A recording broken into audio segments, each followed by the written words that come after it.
ശ്രീ സായിരാം. ഭഗവാൻ ശ്രീ സത്യസായി ബാബയുടെ പാതാരബിന്ദങ്ങളിൽ പ്രണാമങ്ങൾ അർപ്പിക്കുന്നു. എല്ലാവർക്കും സ്നേഹം നിറഞ്ഞ സായിരാം. ഞാൻ ഇന്നിവിടെ പറയാൻ പോകുന്നത് രാമായണം ഓരോ ആത്മാവിന്റെയും ഇതിഹാസമായ ആത്മരാമായണത്തെ കുറിച്ചാണ്. പഞ്ചഭൂത നിർമ്മിതമായ ശരീരത്തിൽ ഈശ്വരൻ കനിഞ്ഞു നിറച്ചിരിക്കുന്ന പഞ്ച മാനവ മൂല്യങ്ങളുടെ യഥാർത്ഥമായ ബഹിസ്ഫുരണമാണ് നാം രാമായണത്തിൽ കാണുന്നത്. ഐക്യം, ദിവ്യത്വം, ജ്ഞാനം, അവബോധം ഇവയെ സംരക്ഷിച്ചുകൊണ്ട് പരിശീലിക്കുന്നതാണ് നാം ഇവിടെ കാണുന്നത്. രാമായണത്തിലെ ഓരോ കഥാപാത്രവും ഇതിന് ഉത്തമമായ ദൃഷ്ടാന്തങ്ങളാണ്. മനുഷ്യന്റെ സഹജ സ്വഭാവത്തിന്റെ ബഹിർസ്ഫുരണമായതുകൊണ്ടാണ് മാനവകുലത്തെ ആകമാനം സ്വാധീനിച്ചുകൊണ്ട് രാമായണം നിത്യനൂതനമായി ഇന്നും നിൽക്കുന്നത്. ബ്രഹ്മാവിനാൽ രചിക്കപ്പെട്ടതാണ് ആദ്യത്തെ രാമായണം. 100 കോടി ഗ്രന്ഥമുണ്ടത് ഭൂമി തന്നിൽ എന്നാണ് അധ്യാത്മ രാമായണത്തിൽ പറയുന്നത്. ദൈവസമ്പത്തികളായ സൽഗുണങ്ങൾക്ക് വിളനിലങ്ങളാണ് ശ്രീരാമനും സഹോദരന്മാരും. ഒരു കുടുംബത്തിൽ സഹോദരന്മാർ പരസ്പരം ആദരിക്കുന്നതിന്റെ, അവരിനു വേണ്ടി ത്യജിക്കാൻ ഒരുങ്ങുന്നതിന്റെ, സത്യവും ധർമ്മവും കൈവിടാതെ പരീക്ഷണങ്ങൾ നേരിട്ട് ജയിക്കുന്നതിന്റെ കഥയാണ് രാമായണം. ഭഗവാൻ സത്യസായി ബാബ ആത്മരാമായണം എന്നാണ് ഇതിനെ വിളിക്കുന്നത്. ഈ പ്രപഞ്ചം ഈശ്വരന്റെ സങ്കല്പവും അതിന്റെ ചരിത്രം ഈശ്വരേച്ഛയുമാണ്. അയോധ്യ ആക്രമിക്കപ്പെടാൻ കഴിയാത്ത നഗരം, ക്ഷേത്രമിഥ്യ വിധീയതേ. ഈശ്വരൻ കുടികൊള്ളുന്ന ക്ഷേത്രമാണ് ശരീരം. അതൊരു രഥമാണെങ്കിലോ അതിൽ 10 കുതിരകളുണ്ട്, 5 കർമ്മേന്ദ്രിയങ്ങളും 5 ജ്ഞാനേന്ദ്രിയങ്ങളും. ഈ രഥത്തിന്റെ പ്രതിനിധിയാണ് രാജാവ് ദശരഥൻ. അദ്ദേഹത്തിന്റെ പത്നിമാർ ത്രിഗുണങ്ങളാണ്. കൗസല്യ സത്വഗുണം, ശാന്ത സ്വഭാവം. കൈകേയി രജോ ഗുണം, കർമ്മത്തിൽ ചാഞ്ചല്യം. സുമിത്ര തമോ ഗുണം. ഇവിടെ തമോ ഗുണം നിരപേക്ഷത എന്ന സൽഗുണമാണ്. സുമിത്രയിൽ നിർമ്മമത്വം കാണാം. പായസാംശവശാൽ ലക്ഷ്മണൻ ശ്രീരാമനെയും ശത്രുഘ്നൻ ഭരതനെയും ഒരിക്കലും പിരിഞ്ഞില്ല. ഈ ഗുണത്രയങ്ങളുടെ പ്രഭാവമില്ലാതെ ഒരാൾക്കും ജീവിക്കാനാകില്ല. ഗുണങ്ങളുടെ ഏറ്റക്കുറവിന് അനുസരിച്ച് സ്വഭാവവും അനുഭവവും ഉണ്ടാകുന്നു.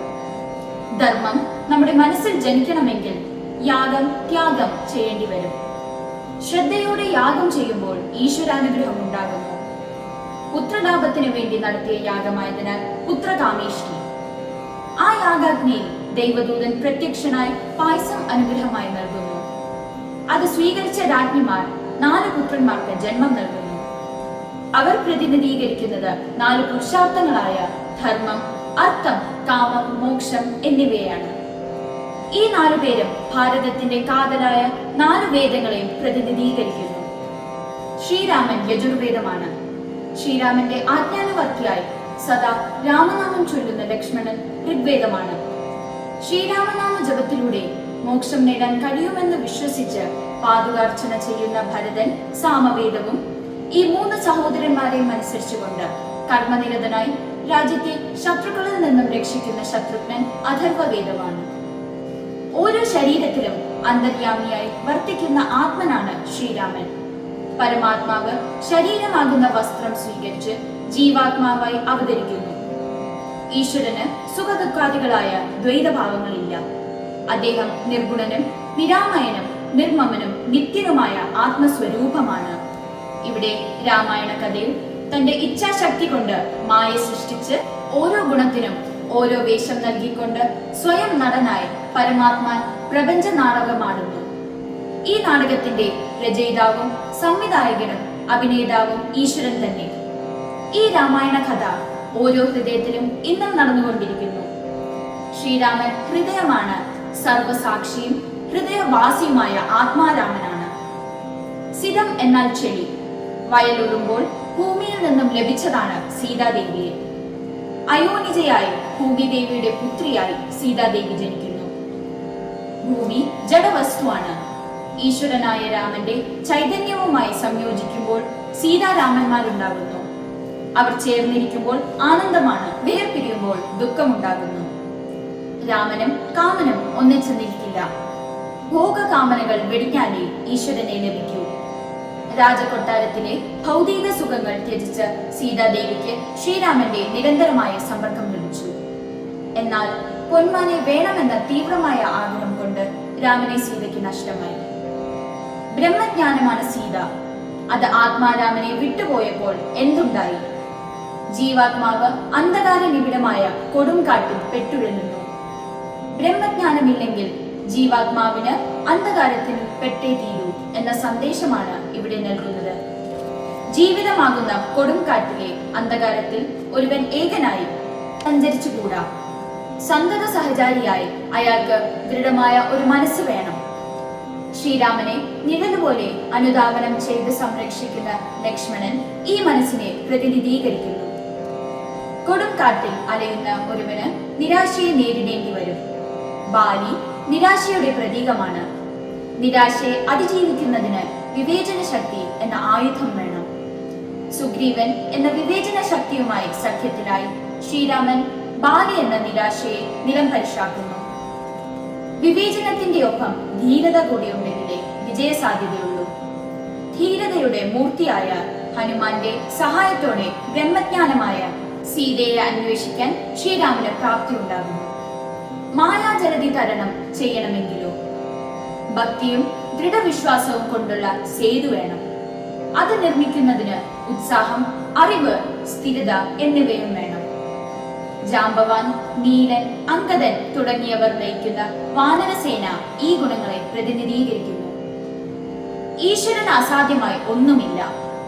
ഒരേ ഒരു ബാണം കൊണ്ട് സമുദ്രത്തെ വറ്റിക്കുവാൻ പ്രാപ്തിയുള്ള ശ്രീരാമൻ സേതുബന്ധനത്തിന് സഹായം നേടുന്നത് സേവനത്തിലൂടെ ലഭിക്കുന്ന ആത്മസംതൃപ്തിയും സന്തോഷവും എല്ലാവർക്കും നൽകണമെന്ന ഗുണപാഠം നൽകുന്നതിനാണ്. നിസ്സാര ജീവിയായി നാം കരുതുന്ന ഒരു അണ്ണാറക്കണ്ണൻ പോലും തനിക്കാകുന്ന പോലെ സേവനം ചെയ്ത് ശ്രീരാമന്റെ അനുഗ്രഹത്തിന് പാത്രമാകുന്നു. സർവ്വജീവികൾക്കും നൽകുന്ന സേവനം തന്നെയാണ് ഉദാത്തമായ ഈശ്വര സേവ എന്ന മഹത്തായ ഗുണപാഠമാണ് രാമായണം നൽകുന്നത്. സൗഹൃദം, സഹവർത്തിത്വം, വിശ്വാസം, അച്ചടക്കം എന്നിവയ്ക്കൊക്കെ ഉദാഹരണമാണ് ഈ സേതുബന്ധനം. 2 യുഗങ്ങൾ കഴിഞ്ഞിട്ടും ഇന്നും ആ പാലം സമുദ്രത്തിൽ ഉണ്ടെന്നുള്ളത് എത്ര ആശ്ചര്യകരമാണ്. ഈ ആത്മരാമായണം മാനവരാശിക്ക് നൽകുന്ന സന്ദേശം എന്താണ്? പ്രേമത്തിലൂടെയും ഐക്യത്തിലൂടെയും മനുഷ്യവർഗത്തെ മുഴുവൻ ഒന്നിപ്പിക്കുന്ന ധർമ്മശാസ്ത്രത്തിലെ എല്ലാ നിയമസംഹിതകളുടെയും മൂർത്തിമദ്ഭവമാണ് ശ്രീരാമൻ. അതുകൊണ്ടാണ് ശ്രീരാമനെ രാമോ വിഗ്രഹവാൻ ധർമ്മ എന്ന് വാഴ്ത്തുന്നത്. ഒരു മനുഷ്യൻ തന്റെ ജീവിതത്തിൽ സ്വീകരിക്കുന്ന എല്ലാ വേഷങ്ങളുടെയും ബന്ധങ്ങളുടെയും അനുപമ മാതൃകയാണ് ശ്രീരാമൻ. ഈശ്വര വിശ്വാസം, നിസ്സംഗത്വം, നിർമ്മമത്വം, നിർമോഹത്വം എന്നിവ ആത്മസാക്ഷാത്കാരത്തിന്റെ വാതായനങ്ങൾ തുറക്കുന്ന താക്കോലുകളാണ്. ഇന്ദ്രിയ സുഖത്തിലുള്ള മോഹം ത്യജിക്കുക, നിങ്ങൾക്ക് രാമനെ ലഭിക്കും. ഭോഗേച്ഛ വളർത്തുക, നിങ്ങൾക്ക് രാമനെ നഷ്ടമാകും. ത്യാഗം ആനന്ദത്തിലേക്കും സംഘം ദുഃഖത്തിലേക്കും നയിക്കും. ലോകത്തിൽ ജീവിക്കുക, ലോകത്തിൻ്റെതായി ജീവിക്കരുത്. രാമന്റെ കഥ പ്രപഞ്ചത്തിന്റെ കഥയാണ്. രാമൻ എന്നാൽ ആകർഷണം എന്ന തത്വമാണ്. ഈ ആകർഷണത്തിലൂടെയാണ് പ്രപഞ്ചത്തിലെ അടിസ്ഥാനപരമായി വിഭിന്നങ്ങളായ മൂലഘടകങ്ങളെ ഈശ്വരൻ വിളിച്ചേർത്ത് പ്രിയങ്കരമാക്കി തീർക്കുന്നത്. അത് തന്നെയാണ് രാമതത്വം. രാമതത്വമില്ലെങ്കിൽ അവശേഷിക്കുന്നത് അവ്യവസ്ഥിതമായ അവസ്ഥയായിരിക്കും. ഈ മനോഹരമായ വ്യവസ്ഥിതി അച്ചടക്കമാണ് പ്രപഞ്ചത്തിന്റെ നിലനിൽപ്പിനും സൗന്ദര്യത്തിനും അടിസ്ഥാനം. അതുതന്നെയാണ് രാമരാജ്യം. മനുഷ്യ മനസ്സിൽ ഇത്രയും അഗാധമായ സ്വാധീനം ചെലുത്തിയ മറ്റൊരു കഥയും മാനവ ചരിത്രത്തിലില്ല. അത് ചരിത്രത്തിന്റെ നാഴികക്കല്ലുകളെയും അതിർവരമ്പുകളെയും അതിക്രമിക്കുന്നു. അത് ദുഃഖത്തിൽ അതിരറ്റ ആശ്വാസമായും മനഃചാഞ്ചല്യം കൊണ്ടുള്ള പരാജയത്തിൽ ചൈതന്യമായും അന്ധകാരത്തിൽ പ്രകാശമായും വിഷമഘട്ടത്തിൽ പ്രചോദനമായും അമ്പരത്തിൽ മാർഗദർശിയായും വർത്തിക്കുന്നു. രാമായണം മനുഷ്യനെ മാനവ മൂല്യങ്ങളിലേക്ക് നയിച്ചുകൊണ്ട് വിവിധ ജനവിഭാഗങ്ങളിലൂടെ മനസാക്ഷി വേരുന്നിയിരിക്കുന്നു. ജയ് സായിരാം.